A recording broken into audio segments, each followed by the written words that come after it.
Hello everyone, आप सबका स्वागत है। आरआरबी एनटीपीसी 2019 का सीबीटी 1 का मैथ्स का सॉल्यूशन कर रहे हैं, जिसमें 28 दिसंबर 2020 से 2 मार्च 2021 तक जितने भी शिफ्ट में एग्ज़ाम हुए सभी शिफ्ट के सॉल्यूशन कंप्लीट हो चुके हैं। इन सब के वीडियोस प्लेलिस्ट पे मिल जाएंगे। आज के क्लास में 3 मार्च 2021 का पहला शिफ्ट का सॉल्यूशन करेंगे और इन सब का सॉल्यूशन पहले ही कंप्लीट हो चुके हैं। इनके वीडियोस देखने के लिए प्लेलिस्ट विजिट कर सकते हैं, लिंक नीचे डिस्क्रिप्शन में दिया गया है। तो शुरू करते हैं। उससे पहले चैनल पर नए हैं तो चैनल को सब्सक्राइब कर दीजिए। आगे बढ़ते हैं। पहला सवाल है, यदि ये दे रखा है तो इसका मान पूछ रहा है। ठीक है, तो इसको थोड़ा सा सॉल्व करते हैं। ये 13 को हम लोग उठा के लेफ्ट साइड ले आते हैं, तो यहाँ बच जाएगा 1 और ये 13 चलाएगा इसके नीचे। ठीक है, अब यहाँ पर दोनों को अलग करेंगे। जैसे 5 साइन थीटा बट्टा 13, उसके बाद 12 कॉस थीटा बट्टा 13 अलग अलग कर देते हैं। तो ये हो जाएगा 5 बट्टा 13 साइन थीटा और प्लस का 12 बट्टा 13 कॉस थीटा बराबर 1। ठीक है, और हम लोग एक आइडेंटिटी जानते हैं, क्या होता है, sign square plus cos square बराबर 1। तो साइन स्क्वायर को लिख सकते हैं क्या, साइन थीटा गुना sine theta, plus cos square theta को कॉस थीटा गुना कॉस थीटा बराबर 1। ठीक है, अब आपको यहाँ पर तुलना करना है। देखिए, साइन थीटा है, साइन थीटा है, दूसरा जो है यहाँ पर क्या है 5 बटा 13 और यहाँ पर साइन थीटा, इसका मतलब इसी का वैल्यू ये है और उसी तरह यहाँ भी कॉस थीटा का वैल्यू ये है। तो आप चेक भी कर सकते हैं, बराबर 1 आएगा। ठीक है, तो साइन थीटा हो गया हमारे पास 5 बटा 13 और कॉस थीटा 12 बटा 13। तो यहाँ से पूछ क्या रहा है, ये पूछ रहा है, तो इसमें हम लोग उसका वैल्यू रखेंगे 5। कॉस थीटा का वैल्यू यहाँ से कितना 12 बटा 13 माइनस 12 साइन थीटा का वैल्यू यहाँ से 5 बट्टा 13। इसको सॉल्व करिए तो ऊपर बनेगा 60, इधर भी 60। तो 60 बट्टा 13 माइनस 60 बट्टा 13 कितना हो जाएगा 0। तो 0 ही इसका आंसर होगा, ऑप्शन नंबर डी। आगे बढ़ते हैं। यदि 10 पेंसिलों और 12 पेनों का क्रय मूल्य 150 रुपया है तो 30 पेंसिलों और 36 पेनों का क्रय मूल्य ज्ञात कीजिए। देखिए, 10 है, 12 है, यहाँ पर 30 है, 36 है, सीधा सीधा इसका 3 गुना है। ठीक है, तो हम लोग रुपया का भी कितना गुना कर देंगे, 3 गुना कर देंगे, तो ये हो जाएगा कितना 450 रुपया, ऑप्शन नंबर 1। आगे बढ़ते हैं। यदि 10 15 का वैल्यू दे रखा है तो इसका मान पूछ रहा है। देखिए, 10 15 का वैल्यू है, यहाँ पर कॉट 75 है, तो कॉट 75 को हम लोग क्या लिख सकते हैं, 10 15 ही लिख सकते हैं। ठीक है, और यहाँ पर 10 75 है और यहाँ पर कॉट 15 है, तो कॉट 15 को हम लोग हटा के ये इसको 10 में बदल लेते हैं, 10 75 हो जाएगा ये। ठीक है, अब यहाँ से 10 15 गुना 10 15 कितना हो जाएगा 10 स्क्वायर 15। तो 10 15 का वैल्यू यहाँ दे रखा है 2 माइनस रूट 3, तो 2 माइनस रूट 3 का यहाँ पर स्क्वायर बन जाएगा और बीच में प्लस, और यहाँ पर देना है 10 75 का स्क्वायर, यानी 10 75 का कितना होता है 2 प्लस रूट 3 होता है, तो यहाँ हो जाएगा 2 प्लस रूट 3 का होल स्क्वायर। इसको सॉल्व करना है। देखिए, ए माइनस बी का होल स्क्वायर प्लस ए प्लस बी का होल स्क्वायर क्या होता है 2 इंटू ए स्क्वायर प्लस बी स्क्वायर। तो ए हमारा 2 यानी 2 का स्क्वायर 4 प्लस रूट 3 का स्क्वायर 3, तो 2 गुना 7 कितना हो जाएगा 14, ऑप्शन नंबर डी में दे रखा है। आगे बढ़ते हैं। इसको सॉल्व करना है, तो 4 तिया 12 1 13 बट्टा 3 यहाँ पर बन गया, गुना 10 4 14 बट्टे 5 यहाँ पर बन गया, भाग है गुना कर देंगे, इसको उल्टा देंगे, 3 ऊपर 3 दूना 6 7 नीचे, 3 3 कट गया, 7 दूना 14 13 दूना 26 बट्टा 5। तो इसको 5 सही 1 बट्टा 5 लिख सकते हैं, ऑप्शन नंबर 1। आगे बढ़ते हैं। यदि sign theta plus cos theta ये है तो sine theta minus cos theta का मान पूछ रहा है। ठीक है, देखिए इसको थोड़ा सा स्क्वायर करते हैं, तो ये देखिए कितना बन जाएगा, आप ऐसे ही लिख सकते हैं, क्या बनेगा sine square theta plus cos square theta plus 2 sine cos. तो sine square theta plus cos square theta बराबर 1 होता है, तो इसको 1 लिख देते हैं, प्लस का 2 sine theta into cos theta बराबर इधर का स्क्वायर कितना होगा 7 और नीचे हो जाएगा 4।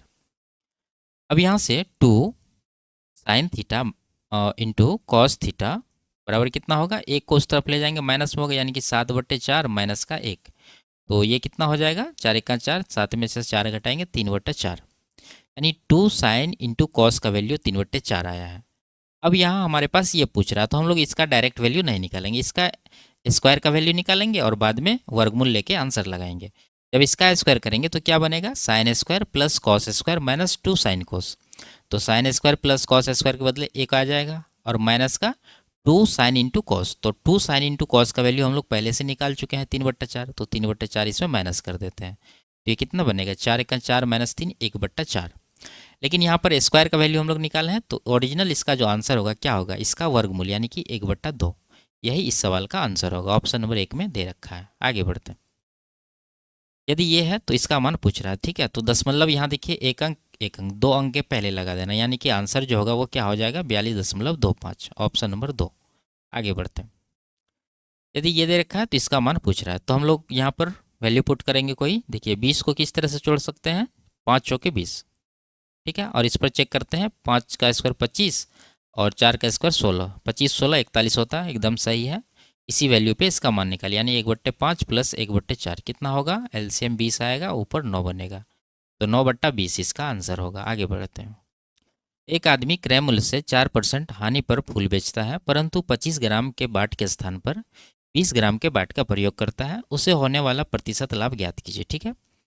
देखिए 4% हानि हो रहा है, इसका फ्रैक्शन कितना होता है, 1/25, यानी 25 का सामान वो 24 में ही बेचता है, ठीक है। आगे यहाँ क्या है, ये 25 ग्राम के स्थान पर 20 ग्राम ही बेचता है, ठीक है। तो यहाँ पर 25 ग्राम बोल रहा है, लेकिन ये दे कितना रहा है, 20 ग्राम, तो यहाँ भी प्रॉफिट है इसको। अब देखिए ये क्या होता है, सक्सेसिव होता है, दोनों को गुना करिए, तो 25 25 कट जाएगा, 4 पंचे 20, 4 छके 24, यानी कुल मिला के 5 का सामान ये 6 में बेच रहा है। एक का प्रॉफिट है 5 के ऊपर, यानी कि ये 20% का वैल्यू होता है।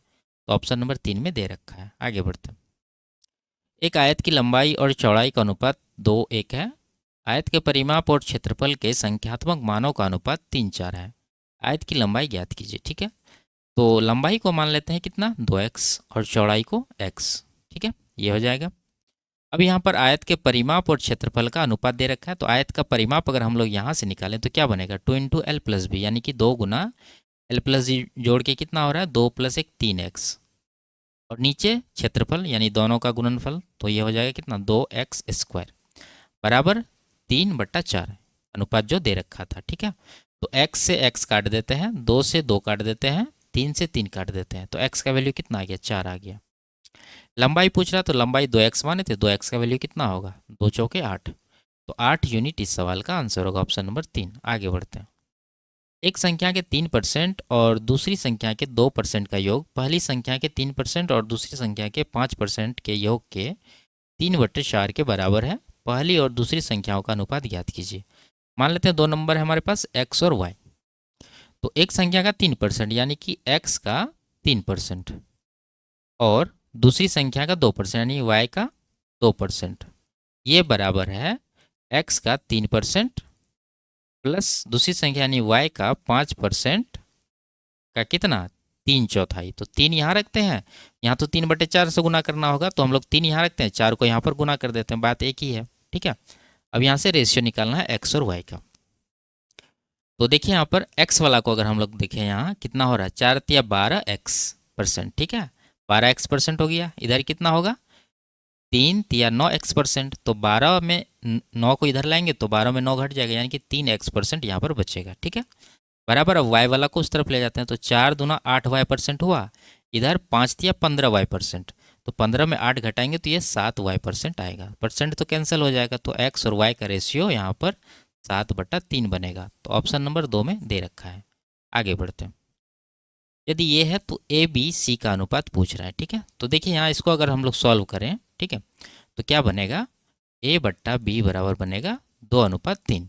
ऑप्शन देखें तो यहाँ पर केवल है 2:3, बाकी में यहाँ अगर सिंप्लीफाई करेंगे तो 1:3 बनेगा, ये आंसर नहीं हो सकता। यहाँ पर 3:1 बनेगा, ये भी आंसर नहीं हो सकता। यहाँ 1:3 है, ये भी आंसर नहीं होगा। एक ही ऑप्शन है हमारे पास, ये इसका आंसर होगा। बाकी बेसिक तरीका आप इसको इक्वल करके बना सकते हैं, कर ही देते हैं। जैसे बी और सी का यहाँ से कितना आएगा, ये आएगा 1/3। तो यहाँ देखिए बी है 3, यहाँ बी 1 है, तो यहाँ पर भी हम लोग 3 बनाएंगे, ऊपर नीचे 3 से गुना करेंगे तो 3/9 बनेगा। अब यहाँ देखिए बी दोनों कंडीशन में इक्वल है, तो 2 3 9 इसका आंसर हो जाएगा, 2 3 9। आगे बढ़ते हैं। एक रेलगाड़ी उन 2 व्यक्तियों को क्रमशः 10 सेकेंड और 8 सेकेंड में पार करती है, जो क्रमशः 4 मीटर प्रति सेकेंड और 10 मीटर प्रति सेकेंड की चाल से उसकी विपरीत दिशा में चल रहे हैं। रेलगाड़ी की चाल ज्ञात कीजिए, और मीटर प्रति सेकंड में आंसर है। तो मान लेते हैं रेलगाड़ी की चाल x मीटर प्रति सेकंड है, ठीक है। अब देखिए जब हम लोग यहाँ पर देखें, रेलगाड़ी दोनों के विपरीत दिशा में चल रहा है, ठीक है। तो यहाँ पर जो रिलेटिव स्पीड हो जाएगा, रेलगाड़ी का स्पीड यानी x, और ये आदमी का स्पीड, पहला आदमी का स्पीड कितना है, 4 है, तो +4 हो जाएगा। और इसको टाइम कितना लग रहा है 10 सेकेंड। पहला का स्पीड लिया तो पहला का टाइम भी लेना पड़ेगा 10 सेकेंड। ये इसका डिस्टेंस हो जाएगा, ठीक है। उसी तरह से दूसरा का भी करेंगे। यहाँ पर x हो जाएगा और इसका स्पीड कितना है 10 है और इसको टाइम लग रहा है 8 सेकेंड का। दोनों का दूरी बराबर कर दिए। अब यहाँ से हम लोग इसको निकालेंगे। 2 से कटाएंगे 5 बार में, 2 से कटाएंगे 4 बार में। इधर हो गया 5x, इधर 4x। एक x का अंतर है, लिख देंगे। यहाँ पर 5 के 20, यहाँ पर 40। 40 में 20 घटेगा, 20 बचेगा। तो x का वैल्यू कितना आ गया 20। तो 20 मीटर प्रति सेकंड इसका आंसर होगा, ऑप्शन नंबर 2। आगे बढ़ते हैं। एक समबाहुभुज का बहिष्कोण 72 डिग्री है तो उसका अंतःकोण ज्ञात कीजिए। तो कितना हो जाएगा 108 डिग्री हो जाएगा, क्योंकि अंतःकोण और बहिष्कोण का योग कितना होता है 180 डिग्री। इसमें एक है 72 तो दूसरा 108 हो जाएगा। आगे बढ़ते हैं। एक कक्षा में 60 छात्र हैं, उनमें से लड़कियां और लड़कों की संख्या का अनुपात 5-7 है, ठीक है।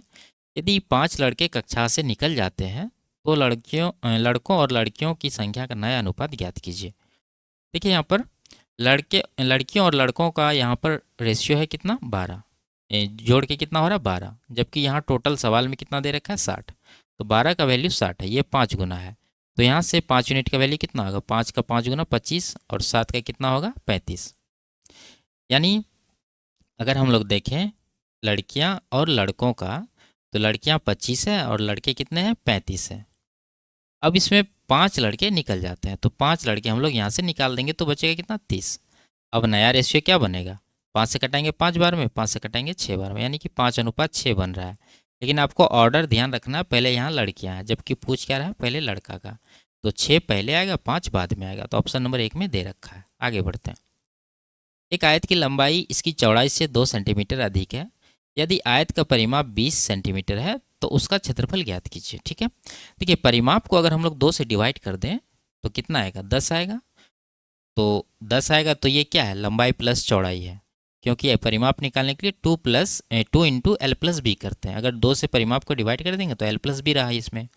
इसमें यहाँ देखिए लंबाई और चौड़ाई का अंतर दे रखा है 2, तो 2 इसमें आप पहले माइनस कर दीजिए, ठीक है। 8 बचेगा, 8 को बराबर भाग में बांटिए 4 और 4 में, और ये जो 2 घटाए थे किसी एक में जोड़ दीजिए तो ये बनेगा 4×2 6। यानी ये जो 6 है ये एल है और ये जो 4 है ये क्या है हमारे पास बी है। और क्षेत्रफल पूछ रहा है तो लंबाई गुना चौड़ाई, तो 6 चौके 24 सेंटीमीटर स्क्वायर इसका आंसर हो जाएगा, ऑप्शन नंबर 2। आगे बढ़ते हैं। यदि किसी संख्या के 1/4 का 1/4 300 के बराबर है तो उस संख्या का 1/5 किसके बराबर होगा। मान लेते संख्या x है उसका 1/8, इसका भी 1/4 बराबर 300 है, ठीक है। तो यहाँ पर देखिए x का वैल्यू कितना आएगा 8 चौके 32 या 9600, और इसका निकालना है 1/5। तो हम लोग यहाँ पर 9600 का 1/5 निकाल देते हैं। 5 से कटा देंगे 19 × 5 = 95, 2 यानी 1920, ऑप्शन नंबर 3 इसका आंसर होगा। आगे बढ़ते हैं। यदि 60 सेंटीमीटर परिमाप वाले एक त्रिभुज की अंतः त्रिज्या 8 सेंटीमीटर है तो उस त्रिभुज का क्षेत्रफल ज्ञात कीजिए, ठीक है। देखिए कोई भी त्रिभुज का अंतः त्रिज्या निकालने के लिए हम लोग क्या करते हैं त्रिभुज का क्षेत्रफल बट्टा अर्ध परिमाप, ठीक है, सेमी पेरीमीटर। तो ये फॉर्मूला का यूज करते हैं। यहाँ पर देखिए अगर हम लोग को क्षेत्रफल निकालना है तो क्या करना होगा एस को इस तरफ भेजेंगे तो आर इंटू एस हो जाएगा क्षेत्रफल। यानी आर मतलब अंतः त्रिज्या 8 है गुना अर्ध परिमाप कितना होगा, परिमाप अगर 64 है तो अर्ध परिमाप इसका आधा यानी कि 32 होगा। तो 32 कितना होता है 16 128 दूना 256, तो 256 सेंटीमीटर स्क्वायर इसका एरिया निकलेगा, ऑप्शन नंबर 3। आगे बढ़ते हैं। यदि ए का 20% बी के 25% के बराबर है तो ए का 28% बी के कितने परसेंट के बराबर होगा। ठीक है, लिखते हैं यहाँ पर ए का 20%, ठीक है, बराबर है बी का 25%, और चाहिए क्या हमारे पास ए का 28% चाहिए। तो हम लोग अगर हम लोग यहाँ देखें तो ए का 20% दे रखा है, 28% निकालना है तो इसको हम लोग क्या करेंगे 28/20 से गुना कर देंगे दोनों तरफ। ये क्यों करेंगे देखिए 28/20 से जब गुना करेंगे तो 20-20 कट ही जाएगा, तो ए का 28% हम लोग को निकल जाएगा डायरेक्ट। तो ये तो हो गया ए का 28%, 20-20 कटाने के बाद यहाँ पर कटा दीजिए 5 से 4 बार में, 5 से 5 बार में, 4 से 7 बार में, तो ये कितना आ गया, ये आ गया बी का 35%। यही सवाल में पूछ रहा है बी के कितने परसेंट के बराबर है, तो 35 इसका आंसर होगा। आगे बढ़ते हैं। यदि किसी वस्तु का क्रय मूल्य 70 है और उसे बेचने पर 10% की हानि होती है तो उसका विक्रय मूल्य ज्ञात कीजिए। तो क्रय मूल्य का 10% यानी 7 जो है क्रय मूल्य में माइनस हो जाएगा, बचेगा कितना 63, यही इसका विक्रय मूल्य होगा। आगे बढ़ते हैं। इसको हल करना है तो 684 और नीचे 9 आएगा, और ये आगे भी भाग है तो ये भी नीचे आ जाएगा, यानी कि 0.5 यहाँ पर आएगा। तो इसको हम लोग 1/2 लिखेंगे, तो 1 नीचे रहेगा, 2 ऊपर चला जाएगा। ठीक है, कटाएंगे इसको 9 से, 9 सत्तर 63, 5 9 6 के 54, 76 दूना 152 इस सवाल का आंसर होगा। आगे बढ़ते हैं। यदि x और y का वैल्यू है तो इसका मान पूछ रहा है। देखिए ये क्या है, अगर इसको देखें तो यह है 2x + y का होल स्क्वायर, और यहाँ से x और y का वैल्यू रख दीजिए। तो x का 3 रखेंगे तो 3 दूना 6 + 5 11 का स्क्वायर, तो ये कितना हो जाएगा 121, ऑप्शन नंबर 3। आगे बढ़ते हैं। यदि दो संख्याओं के HCF और LCM क्रमशः 8 और 160 है तो उन संख्याओं का योग ज्ञात कीजिए। ठीक है, देखिए LCM और HCF दे रखा है। अगर HCF देखें तो कितना है 8 है। अगर 8 HCF है तो हम लोग लिख सकते हैं पहला नंबर 8 हुआ x, दूसरा नंबर 8 हुआ y। ठीक है, HCF के मल्टीपल में। अब यहाँ देखिए जिसमें x और y क्या है, हमेशा ये को प्राइम रहता है। ठीक है, को प्राइम। अब देखिए अगर इसका हम लोग एलसीएम निकालें इन दोनों का, कितना आएगा 8xy आएगा, जबकि एलसीएम कितना दे रखा है, यहाँ देखिए 160 दे रखा है, तो इसको 160 के बराबर करेंगे। 8 से कटाएंगे 20 बार में, यानी xy आ गया 20। अब यहाँ पर 20 को हम लोग को को प्राइम के पेयर में तोड़ना पड़ेगा। तो कैसे तोड़ेंगे, पहला तो हो जाएगा 4 गुना 5, दूसरा क्या होगा 2 गुना 10, ये को प्राइम नहीं है। उसके बाद बनेगा 1 गुना 20। दो पेयर बना है हमारे पास। ठीक है, तो हम लोग देखते हैं कि किस पर इसका आंसर आ रहा है। अगर हम लोग ये पेयर उठाएं 4 5 का, तो पहला नंबर कितना बनेगा 8 गुना 4 करेंगे तो 32 बनेगा। दूसरा नंबर कितना बनेगा 5 गुना 8 करेंगे तो 40 बनेगा, यानी कि 32 और 40 ये हमारे पास दोनों नंबर निकल कर आया है। इन दोनों का योग 40 और 32 72 है, ऑप्शन में दे रखा है 3 में, तो यही इसका आंसर हो जाएगा। ठीक है, आगे बढ़ते हैं। यदि ये है तो इसका मान पूछ रहा है, तो इसका रेशियो लेते हैं। एक्स वाई को इस तरफ लाएंगे, इधर बनेगा 0.5, नीचे 0.02। नीचे से पॉइंट अगर हटा दे ऊपर 100 बन जाएगा, ऊपर से पॉइंट हटा दे नीचे 10 बन जाएगा। ठीक है, तो 0 0 काटते हैं 2 से इसको 5 बार में, ये कुल मिला के आ गया ऊपर 25 नीचे 1। यही यहाँ पर रखेंगे तो इसका मान निकालने के लिए एक्स माइनस वाई, यानी कि 25 - 1 करेंगे 24, नीचे 25 1 26, कटाएंगे ये आ जाएगा 12/13। ऑप्शन नंबर 1 में दे रखा है। आगे बढ़ते हैं। एक विक्रेता 600 रुपया में 300 आम खरीदता है, उनमें से कुछ आम सड़ गए और फेंक दिए। उसने शेष बचे आमों को 3 रुपया प्रति आम की दर से बेचा और 210 रुपया का लाभ कमाया। फेंके गए आमों का प्रतिशत ज्ञात कीजिए। ठीक है, देखिए यहाँ अगर हम लोग कॉस्ट प्राइस देखें आम का, तो यहाँ कितना है 600 है, और यहाँ पर इसको प्रॉफिट मिला है 210 रुपया का, यहाँ देखिए लिखा हुआ है। तो इसका जो सेलिंग प्राइस होगा वो कितना होगा 6 2 810, 810 रुपया ये प्रॉफिट कमाया होगा। क्लियर है। अब देखिए यहाँ पर ये बेचा किस दर से है, यहाँ पर बेचा है 3 रुपया प्रति आम के दर से।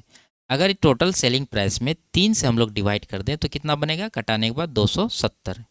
यानी कहने का मतलब है कि जब टोटल सेलिंग प्राइस में प्रति आम का जो कीमत है उससे डिवाइड करेंगे तो आमों का संख्या यहाँ पर निकल जाएगा, यानी कि 270 आम टोटल बेचे गए। अब खरीदे कितने थे वो 300 आम, 270 ही बेचे, इसका मतलब 30 आम यहाँ पर सड़ चुका है। 30 आम जो सड़ा है इसका परसेंटेज पूछ रहा है, तो टोटल आम 300 है, 300 का 30 कितना परसेंट है 10% है, नहीं तो आप इस तरह से निकाल सकते हैं। ठीक, तो 10% ही इसका आंसर होगा, ऑप्शन नंबर 1। आगे बढ़ते हैं। मजदूर ए मजदूर बी से 3 गुना कार्यकुशल है। लिखते हैं यहाँ पर ए और बी दो लोग हैं, बी से 3 गुना है ए। अगर बी 1 यूनिट काम करता है तो ए कितना करता है 3 यूनिट। दोनों एक साथ मिलकर 18 दिन में काम को करते हैं, तो टोटल वर्क यहाँ से निकल जाएगा। दोनों का कार्य क्षमता 3 1 4 यूनिट और 18 दिन लगते हैं, तो 18 से गुना करेंगे। अब इस काम को ए अकेले करने में कितना टाइम लेगा, तो टोटल काम ये है, इसको ए की कार्य क्षमता से डिवाइड करें, यानी कि 3 से कटाएंगे 6 बार में 6 चौके 24 दिन इसको लगेंगे, ऑप्शन नंबर 3। आगे बढ़ते हैं। इनमें से कौन सी इन दोनों के बीच आने वाली परिमेय संख्या है, तो देख लेंगे हम लोग।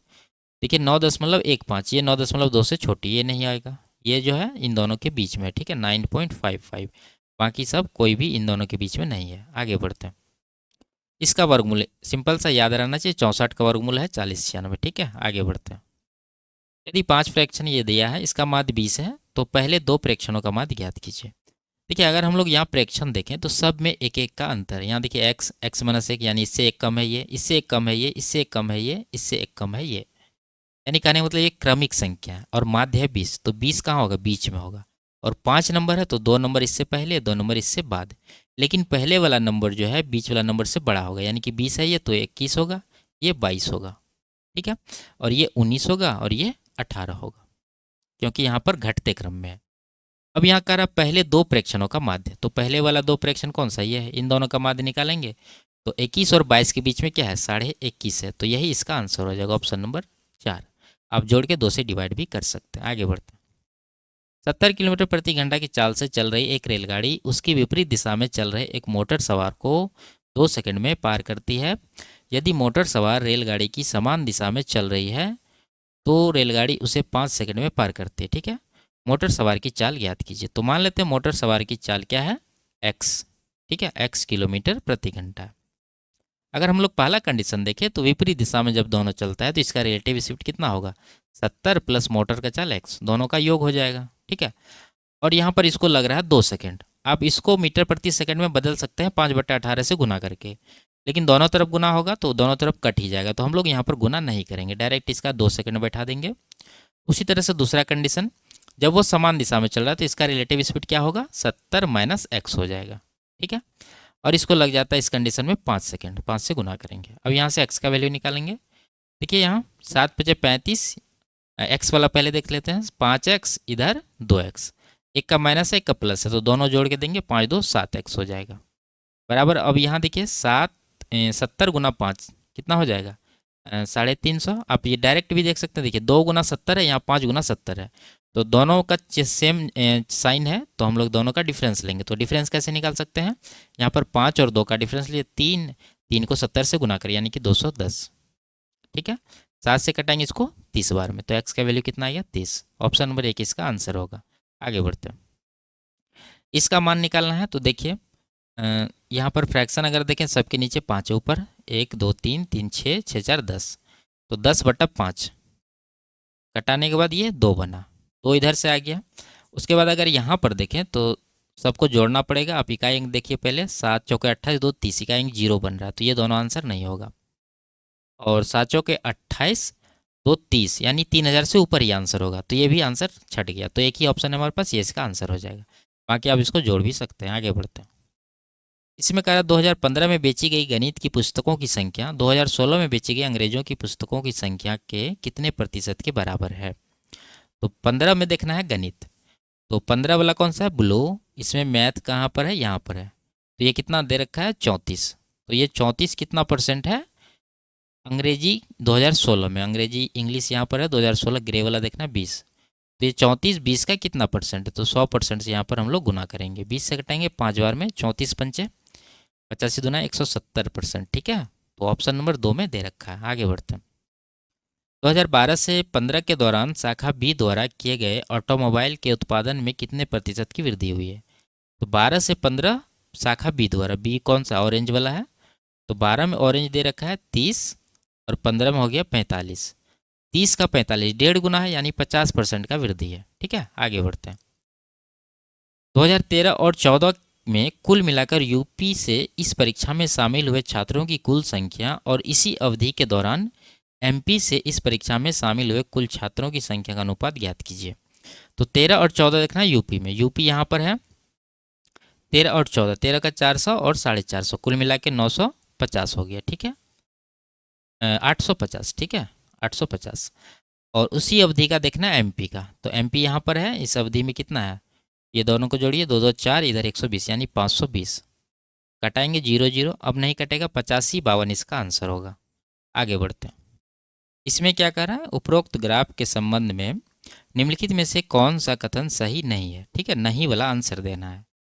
पहला ऑप्शन है सभी विषयों में से रसायन विज्ञान पुस्तकों की बिक्री में अधिकतम वृद्धि देखी गई है, ठीक है, यहाँ सबका कोड दिया, फिजिक्स का पी, रसायन का सी, बायोलॉजी का बी, ठीक है, सबका जो होता है जनरली हम लोग पढ़ते हैं वही है, ठीक है। तो सभी विषय में रसायन विज्ञान यानी केमिस्ट्री जो बुक है उसमें बिक्री अधिकतम देखी गई, देखते हैं यहाँ पर केमिस्ट्री का यहाँ पर है, तो 2015 और 16 यानी 15 से 16 देखिए सबसे ज़्यादा यहाँ पर बढ़ोतरी है, इसका मतलब ये स्टेटमेंट क्या है, सही है, तो ये आंसर नहीं होगा, जो सही नहीं है वो देना है। दूसरा है 2015 की तुलना में 16 के दौरान फिजिक्स केमिस्ट्री और मैथ की पुस्तकों में बिक्री अपेक्षाकृत अधिक थी, तो 15 की तुलना में 16 देखना है फिजिक्स केमिस्ट्री और मैथ, तो यहाँ भी वृद्धि हुआ है। यहाँ भी वृद्धि हुआ और मैथ में भी वृद्धि हुआ, इसका मतलब ये भी स्टेटमेंट सही है। आगे देखें, 2015 और 16 के दौरान हुई जीव विज्ञान पुस्तकों की कुल बिक्री इसी अवधि के दौरान हुई अंग्रेजी पुस्तकों की कुल बिक्री से कम है। तो 15 और 16 में अगर देखें हम लोग अंग्रेजी, तो यहाँ पर है अंग्रेजी का ग्राफ और बायोलॉजी का यहाँ है, और यहाँ कह रहा है कि अंग्रेजी पुस्तक से कम है। तो अगर हम लोग ग्राफ में देखें, ये इंग्लिश का हो गया और ये बायोलॉजी का, ये तो सीधा सीधा अधिक है, तो ये कम कहाँ से होगा? इसका मतलब ये जो स्टेटमेंट है यही गलत है, तो यही इसका आंसर हो जाएगा। ठीक है, आगे बढ़ते हैं। तो ये लास्ट सवाल था। वीडियो आपको कैसी लगी कमेंट में ज़रूर बताइए। अच्छी लगी तो वीडियो को लाइक शेयर और चैनल को सब्सक्राइब कर दीजिए। फिर मिलते हैं अगले क्लास में, तब तक के लिए बाय बाय, टेक केयर।